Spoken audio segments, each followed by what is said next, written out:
மாண்புமிகு எதிர்க்கட்சி தலைவர் வருங்கால முதலமைச்சர் அண்ணன் எடப்பாடியார் அவர்களுடைய சார்பிலே அவர்களை வாழ்த்துவதற்கு இந்த சீரிய ஏற்பாட்டை நம்முடைய அட்சய பாத்திரத்துடைய நிறுவன தலைவர் அன்பு சகோதரர் நெல்லை பாலு அவர்களுடைய சீரிய ஏற்பாட்டிலே அருமை சகோதரர் அனைத்துலக எம்ஜிஆர் மன்றத்துடைய மாநில இணை செயலாளரும் நம்முடைய முன்னாள் சோழவந்தான் சட்டமன்ற உறுப்பினர் அண்ணன் மாணிக்கம் அவர்களும் கழக புரட்சித் தலைவி அம்மா பேரவையினுடைய மாநில துணை வெற்றிவேல் அவர்களும் எம்ஜிஆர் இளைஞர்களுடைய மாநில துணை செயலாளர் அருமை தம்பி ஏகேபி சிவசுப்ரமணியன் அவர்களும் புதிதாக பொறுப்பேற்று விளையாட்டு வீரர்களை வாழ்த்துவதற்காக வருகை தந்திருக்கின்ற மதுரை மண்டலத்தினுடைய தொழிற்சங்கத்தினுடைய மண்டல செயலாளர் உசிலை ராஜாங்கம் அவருடைய தலைமையிலே வருகை தந்திருக்கிற நம்முடைய தொழிற்சங்க நிர்வாகிகள் அனைவரையும் வருக வருக என்று வரவேற்று இந்த விளையாட்டு வீரர்களை நாம் கௌரவிப்பதிலும் ஊக்குவிப்பதிலும் புரட்சித் தமிழர் ஐயா எடப்பாடியாருடைய காலத்தில் அம்மாவுடைய காலத்தில் புரட்சித் தலைவர் காலத்தில் அனைத்து இந்திய அண்ணா திராவிட முன்னேற்ற கழகம் தான் என்றைக்கும் முன்னணியிலே இருந்திருக்கிறது. அந்த வகையிலே தான் வெற்றி பெற்றவர்களை ஊக்குவிக்கின்ற வகையில் அவர்களுக்கு இந்த ஊக்கத்தொகையும் கௌரவிக்கின்ற விழா நடைபெற்றிருக்கிறது என்பதை தெரிவித்துக் கொண்டு இப்ப ஒரு ஒரு ஒரு ஒரு நிறுவனத்திலிருந்து ஒருத்தர் நீக்கப்பட்டார்னு வச்சுக்கோங்க, அவர் மீது ஒழுங்கு நடவடிக்கை எடுத்திருக்கிறோம் அப்படின்னு ஒரு அறிவிப்பு கொடுப்பாங்க. பத்திரிகையிலேயோ டிவிலேயோ கம்பெனிலேயோ எந்த நிறுவனம் தான். ஆனா அந்த நீக்கப்பட்டவர் என்ன சொல்லுவாரு, எல்லாம் நான் செஞ்சதெல்லாம் தப்பு தான் அப்படின்னு ஒத்துக்குவாரா? ஒத்துக்க மாட்டார். அவரெல்லாம் இந்த கம்பெனியில் இருக்கிறேன்னு சொல்லுவாரு. நீதிமன்றத்துக்கு போவாங்க. நீதிமன்றம் சொன்னதுக்கு பிறகு ரெண்டு பேரும் அதை ஏத்துக்கிடுவாங்க அல்லது மேல்முறையீட்டுக்கு போவாங்க. மேல்முறையீட்டில் தீர்ப்பு சொன்னதுக்கு பிறகு ஏத்துக்கிடுவாங்க. இது சுப்ரீம் கோர்ட் வரைக்கும் நம்ம போகலாம். இதுதான் உச்ச அதிகாரம் நம்முடைய இந்தியாவோட இந்திய அரசியலமைப்பு. அவங்களே சொல்லிட்டாங்க. அவங்க சொன்னதுக்கு அப்புறம் தேர்தல் ஆணையம் சொல்லிட்டாங்க. தேர்தல் ஆணையம் சொன்னதுக்கு மட்டும் இல்லாமல் இப்ப நடைமுறையில் பாத்தீங்கன்னா அனைத்து இந்திய அண்ணா திராவிட முன்னேற்ற கழகம் நடைபெற்ற தேர்தல்களில் இரட்டை இலை சின்னத்தில் நின்றுருக்காங்க, வேட்பாளர் நின்றுருக்காங்க. இந்த சட்டமன்றத்திலையும் நாங்கள் நின்று வெற்றி பெற்றிருக்கோம். இதுல எந்த குழப்பமும் இல்லை. ஒழுங்கு நடவடிக்கைக்கு உள்ளானவங்க சில நேரத்தில் விரக்தியின் விளிம்பு வரல ஒரு குழப்பத்தை ஏற்படுத்தணும் அப்படின்றதுக்காக சில இதெல்லாம் பேசதான் செய்வாங்க. அதுக்கெல்லாம் முக்கியத்துவம் கொடுக்க வேண்டியது அவசியம் இல்லை. ஆனால் ஊடகங்கள் நீங்கள் கொடுக்குறீங்க. அது இந்த நாடாளுமன்றத்தில் தேர்தலில் வருகிற தீர்ப்பை பார்த்துட்டு மக்கள் கொடுக்குற ஆதரவு அனைத்து இந்திய அண்ணா திராவிட முன்னேற்ற கழகம் புரட்சித் தமிழர் எடப்பாடியாருடைய தலைமையிலான மாபெரும் வெற்றியை பெறுகிற போது அதுக்கெல்லாம் ஒரு புல் ஸ்டாப் வந்துருக்கு. அமித்ஷா இன்னமும் அதிமுக கூட்டணிக்கு கதவு திறந்துதான் இருக்குன்னு சொல்லியிருக்கிறாங்க. ஒருவேளை நீங்க போகலைன்னா ஒருவேளை போகப்பட்டு திரும்பி முறைக்கு வரான்றதான் கேள்வி. அதான் நேரடியாக கேட்க சுத்தி ஒன்னும் சுத்தியும் கேட்க வேணா நேரம் கேட்க வேணாம். ஏன்னா நீங்க தெளிவா பொண்ணு மாப்பிள்ள வேண்டாம்னு ஓடிட்டு இருக்கீங்க. அவரு கட்டினா உங்களை தான் கட்டுவேன்னு வந்துட்டு இருக்காங்க. தலைவரே தெளிவா சொல்றேன். எங்க பொதுச் செயலாளர் அண்ணா திராவிட முன்னேற்ற கழகத்தினுடைய கூட்டணி அப்படின்றத தெளிவா டிக்ளேர் பண்ணிட்டார். பாரதிய ஜனதா கட்சியோடு இந்த நாடாளுமன்ற தேர்தலில் கூட்டணி கிடையாது. வருகிற சட்டமன்ற தேர்தலிலும் அனைத்து இந்திய அண்ணா திராவிட முன்னேற்ற கழகம் பாரதிய ஜனதா கட்சியோடு கூட்டணி கிடையாது அப்படின்னு எங்க பொதுச் செயலாளர் பொதுக்குழுவில் தேர்ந்தெடுக்கப்பட்டு அங்கீகரிக்கப்பட்ட தேர்தல் ஆணையத்தால் அங்கீகரிக்கப்பட்ட நீதிமன்றத்தால் அங்கீகரிக்கப்பட்ட ஒட்டுமொத்த 2 கோடி தொண்டர்களால் அங்கீகரிக்கப்பட்ட ஒட்டுமொத்த தலைமை கழக நிர்வாகி மாவட்ட கழக செயலாளர் சட்டமன்ற உறுப்பினர்கள் நாடாளுமன்ற முன்னாள் நாடாளுமன்ற அனைவராலும் ஏற்றுக்கொள்ளப்பட்ட பொதுச் செயலாளர் சொல்லிட்டாரு. இதுக்கு மேல என்ன உங்களுக்கு சந்தேகம்? தெளிவா சொல்லிட்டாங்க. அதுதான் இப்ப அவங்களுடைய அவங்க அழைக்கிறதுன்றது அவங்க கூட்டணியை அவங்க சேர்க்கறதுக்காக எல்லாருக்கும் அழைப்பாங்க. நாங்களும் தானே அழைக்கிறோம். எங்க பொதுச் செயலாளர் எல்லோருக்கும் பொதுவானவராக இன்றைக்கு அழைப்பு கொடுத்திருக்கிறாரு. அந்த பேச்சுவார்த்தைகளை நடத்திக்கிட்டு இருக்கிறாங்க. குழு தொகுதி இப்ப நாங்க எப்படி தேர்தல் அறிக்கை குழு பேசுறோமோ அதே மாதிரி தொகுதி பங்கீட்டு குழு இருக்கிறாங்க, பேசிக்கிட்டு இருக்கிறாங்க. அதுல அண்ணன் பொருளாளர் திண்டுக்கல் சீனிவாசன், எஸ்பி வேலுமணி, தங்கமணி அண்ணன் எல்லாம் இருக்கிறாங்க, பேசிக்கிட்டு இருக்கிறாங்க. இதுல ஏன் அவசரப்படுறீங்க? நீங்க அவசரப்பட வேண்டியதே இல்லை. தேர்தல் தேதி அறிவிக்கிற போது நாங்க நாமினேஷன் பண்றது போது உங்களுக்கு தெளிவான அறிவிப்பை எங்க பொதுச் செயலாளர் கொடுப்பார். அதிமுக கடையை தெரிஞ்சு வச்சிருக்குது, ஆனா ஒருத்தர் கூட போனி ஆகாம இருக்குன்னா அதே ஓபிஎஸ். அதாவது விரக்தியில் இருக்கிறவங்க என்ன வேணாலும் பேசலாம். சில நேரங்களுக்கு மனக்குழப்பம் இருக்கலாம், சில நேரத்தில் மூளை கூட குழம்பி போயிடலாம். அதான் நம்ம அதை பரிசோதனை பண்ணணும். ஏன்னா நடவடிக்கைக்கு உள்ளாயிட்டாரு. திடீர்னு நேற்று வரைக்கும் ஒரு பெரிய பொறுப்பில் இருந்த ஒரு பாவம் இப்போ திடீர்னு அவரை கொண்டு போய் கட்சியில் ஒழுங்கு நடவடிக்கை எடுத்து அடிப்படை உறுப்பினரே இல்லாமல் நீக்கிட்டாங்க, கட்சியிலேருந்து நீக்கிட்டாங்க. இது நல்லா தெரிஞ்சுக்கணும். நீங்கள் இது தனிப்பட்ட நபர் யாரும் இந்த நடவடிக்கை எடுக்கல, பொதுக்குழுவில் எடுக்கப்பட்ட நடவடிக்கை. அப்போ அவருக்கு அதிர்ச்சி வருமா வராதா? திடீர்னு என்னடா நம்ம இருந்த இடமும் போயிடுச்சு, நீ வர வேண்டிய இடமும் போயிடுச்சு அப்படின்னு நிராயுத பாணியாக இருக்கிற போது கொஞ்சம் கூட குறைச்சி தான் பேசுவாங்க. அது கொஞ்சம் நம்ம பார்க்கறதுக்கு மூளை குழம்புன மாதிரி தெரியும்.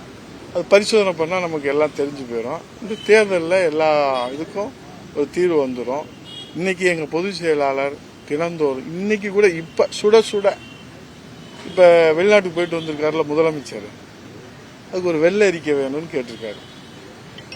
என்ன போனீங்கன்னு, எவ்வளோ முதலீடு கொண்டு வந்தீங்க ஸ்பெயினில், ஏன் உலக முதலீட்டு மாநாடு அங்கேருந்து இங்கே கொண்டு வந்து நீங்கள் அவங்கள பங்கேற்க செய்யலாமே, நீங்கள் ஏன் போய் 8 நாளா 10 நாளா அங்கே போய் இருக்கிறீங்க? பதில் ஒன்றுமே இல்லையா? வெள்ளை அறிக்கை கொடுப்பாரா முதல்வர்? எங்கள் பொதுச் செயலாளர் புரட்சித் தலைவர் எடப்பாடியார் கொடுத்த வெள்ளை அறிக்கை. அவை பொதுச் செயலாளருக்கு நிறைய பணிகள் இருக்குது. தமிழ்நாட்டு மக்களை பாதுகாக்கிற பணி, தமிழ் மொழியை காக்கிற பணி, தமிழ் இனத்தை காக்கிற பணி, இந்த மாதிரி இருக்குது. ஆக இவர் என்னன்னா குழப்பத்தை ஏற்படுறார். தொண்டர்கள்ட்ட குழப்பம், மக்கள்கிட்ட குழப்பம், எல்லாம் குழப்பத்தை ஏற்படுத்துறாரு. வாய்க்கு வந்ததெல்லாம் பேசுறாரு. இப்பதான் அவருடைய உண்மையான முகம்லாம் வெளியே தெரியுது. இதுவரைக்கும் இருந்ததெல்லாம் போலி அப்படின்னு சொல்லுது. போலித்தன்மையான அவருடைய நடவடிக்கைகள் இப்போதுதான் தோலுரித்து காட்டப்படுகிறது. அவர் பேசுறதுக்கு ஊடகங்கள் முக்கியத்துவம் தர தேவையில்லை.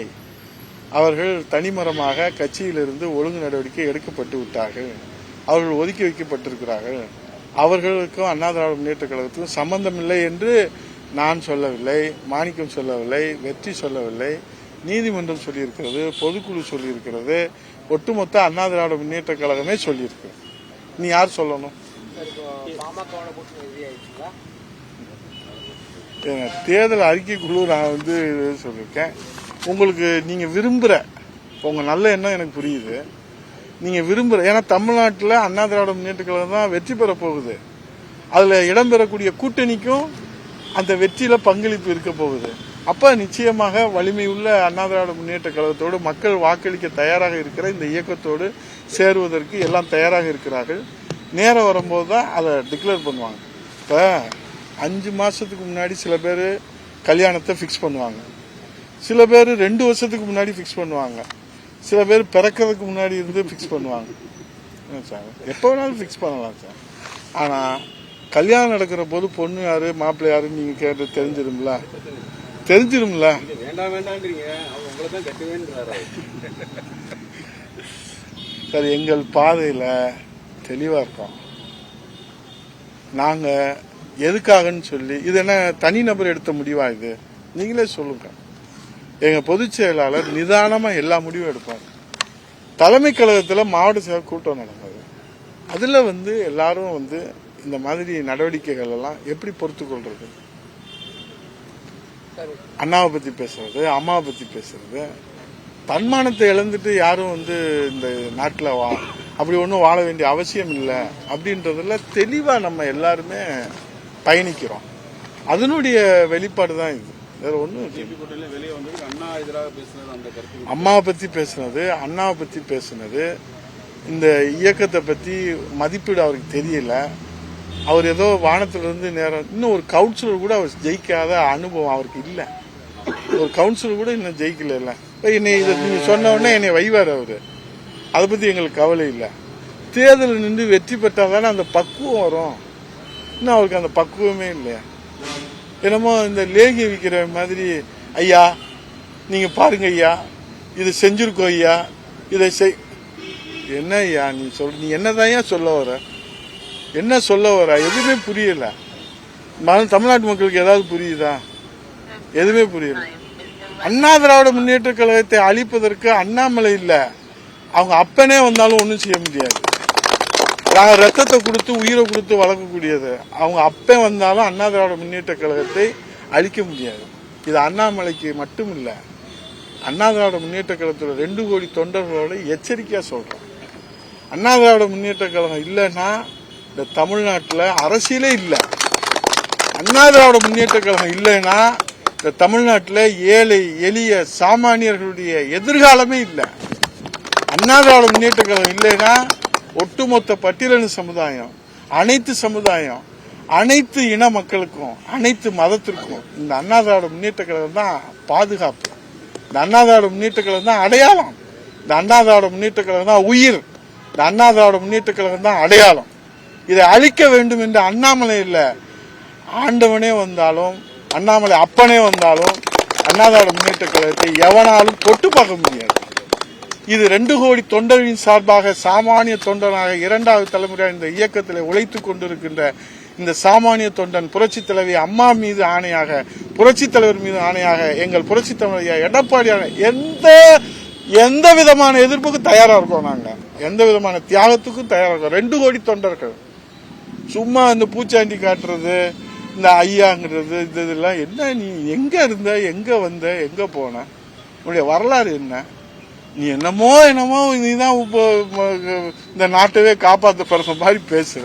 எல்லாம் ஒரு அளவு இருக்குடா தம்பி. அதனால கொஞ்சம் பார்த்து பேசு, நிதானமா பேசு. நாங்கெல்லாம் பேச ஆரம்பிச்சோன்னு வச்சுக்க, வேஷ்டியை கழட்டிட்டு ஓடிடணும். நீலாம் நாங்கெல்லாம் கட்சி கட்டுப்பட்டு, எங்க பொதுச் செயலாளர் கட்டுப்பட்டு நாங்க பேசாம உட்கார்ந்து இருக்கிறோம். எங்க கடைக்கோடி தொண்டை எனக்கு பதில் சொல்றதுக்கு அண்ணாமலை அவன் பேசுறது பாருங்க, சகிக்க முடியலங்க. லேகி வைக்கிற மாதிரி, ஐயா ஐயா இது நடந்துச்சு ஐயா, இது போச்சு ஐயா, இந்த லேகி நீங்க சாப்பிடுங்க ஐயா, காலையில உங்களுக்கு காய்ச்சல் சரியா இல்லைன்னா மாலையில வாங்க ஐயா, மாலையில சரியா இல்லைன்னா காலையில வாங்க ஐயா, வாங்கய்யா வாங்கய்யா வாங்கய்யா, உடனே வாங்கய்யா, இல்லாட்டா லேகிய தீர்ந்து போயிருங்கய்யா. இதை நீங்க பயன்படுத்திக்கலன்னா வாய்ப்பு நழுவி போயிருங்கய்யா. இந்த சந்தர்ப்பத்தில் இந்த லேகியத்தை விற்கலன்னா இனிமேல் விற்கவே முடியாதுங்க ஐயா. இந்த லேகியங்கய்யா இது வந்துங்கய்யா, நீங்க உங்களுக்காக தயாரிக்கப்பட்டதுங்கய்யா ஐயா. இதை நீங்க யாரையும் நம்ப தேவையில்லைங்க. நீங்க நான் சொல்றீங்க, நீங்க சாப்பிடுங்க, செத்தா என்னை பார்க்காதீங்க, உயிரோட இருந்தா என்னை பாருங்கய்யா. இப்படி பேசுறாங்க அந்த ஆளு. இதை போடுங்க நீங்க, என்ன ஆனாலும் பரவாயில்ல. எதுக்கு துடிதாக இருக்காளா? என்னங்க ஒரு அளவு வேணாமா? ஏங்க 52 வருஷம் இந்த இயக்கம், புரட்சி தலைவர் கண்ட இயக்கம், அம்மா கண்ட இயக்கம், ரத்தத்தை வேர்வையா சிந்தி தன்னை அர்ப்பணிச்சு இந்த இயக்கத்தை வளர்த்து, தமிழ் மொழியை வளர்த்து, தமிழ் இனத்தை வளர்த்து, எதுவுமே தெரியாம காலையில எந்திரிச்சு இவன் பாட்டுல வாய்க்கு வந்ததை பேசுறான். நீங்களும் போடுறீங்க, அதெல்லாம் நீங்க கேள்வியா கேட்கறீங்க. எங்க பொதுச் செயலாளர் எடுத்த முடிவு தாங்க இறுதியான முடிவு. அதனால அவங்க எங்களை அழைக்கிறது அவங்க அண்ணா திராவிட முன்னேற்ற கழகத்துடைய வலிமையை, அண்ணா திராவிட முன்னேற்ற கழகத்துடைய மக்கள் செல்வாக்கை தெரிந்த தலைவர்கள், டெல்லியில இருக்கிற தலைவர்கள், அதனாலதான் அழைப்பு கொடுக்கறாங்க. இந்த முட்டா பயலுக்கு தான் எதுவுமே தெரியலையா? எதுவுமே தெரியாதவன் எப்படி பேசுவான்? ஆகவே இதெல்லாம் வன்மையா கண்டிக்கத்தக்கது. என்ன வேணாலும் வையட்டு, நான் தயாரா இருக்கேன். நான் எதுக்கு அதுக்கு கேள்வி என்கிட்ட திரும்ப கேளுங்க, நான் பதில் சொல்றேன். என்னமோ இவன் தான் தமிழ்நாட்டை காக்க வந்த மாதிரி. முதல்ல இந்த தேர்தலுக்கு அப்புறம் மறுபடியும் ஒரு பிரஸ் மீட் போட்டு சொல்றேன். நான் ஒண்ணுமே இல்லைங்க, பூஜ்யம். இப்ப ஒரு 50 பேரை சம்பளத்துக்கு வச்சுக்கிட்டு சமூக வலைதளங்கள்ல போட்டுக்கிட்டா நீங்க தலைவர் ஆகிறீங்களா? எந்த தேர்தல் நீ ஜெயிச்சிருக்க? நான் சொல்றேன், நான் சாமானிய தொண்டேன். அண்ணா திராவிட முன்னேற்ற கழகத்துடைய செல்வாக்கால், அம்மாவின் செல்வாக்கால், புரட்சி தலைவர் செல்வாக்கால், எடப்பாடியார் செல்வாக்கால் 3 தேர்தல் நின்றுருக்கேன், 3 தேர்தல் ரெட்டை நின்றுருக்கேன், 3 தேர்தல் ஜெயிச்சிருக்கிறேன். அந்த அனுபவத்துல சொல்றேன். சட்டமன்றத்தில் 10 ஆண்டு அமைச்சரா பதவி பிரமாணம் எடுத்து அந்த பணியாற்றி இருக்கிற அனுபவத்துல சொல்றேன். நீ இன்னும் ஒரு கவுன்சிலர் கூட ஜெயிக்கல, அதுக்குள்ள பிரதமர் ஆகணும்னு நினைக்கிற. மோடி கொஞ்சம் எச்சரிக்கை அண்ணாமலைட்டு இருக்கிறது நல்லது, இல்லாட்டா அது என்ன விவரம் நடக்கும்னு தெரியாது. நன்றி, வணக்கம். உங்களோட கூட்டணி தேமுதிக 14 தொகுதி கொடுத்தா அவங்களோட சேர்ந்துக்கிறோங்கிறாங்க. தலைவரே, நான் தான் சொல்றேன்ல, பாரதிய ஜனதா கட்சியோட எங்களுக்கு கூட்டணி இல்லை. மற்றவர்கள் எல்லாம் தாய் உள்ளத்தோடு சிவப்பு கம்பளம் விரித்து வரவேற்பதற்கு, தமிழ்நாட்டு மக்களின் நலனுக்காக வரவேற்பதற்கு தயாராக இருக்கிறோம். அது எத்தனை இதெல்லாம் பெரியவங்க பேசிக்கிறோம் தலைவர, இதெல்லாம் மரத்தடியில பேசுறதா என்ன தலைவர்? இதெல்லாம் பேசி முடிச்சுட்டு உங்களுக்கு அறிவிப்பாங்க. நன்றி, வணக்கம்.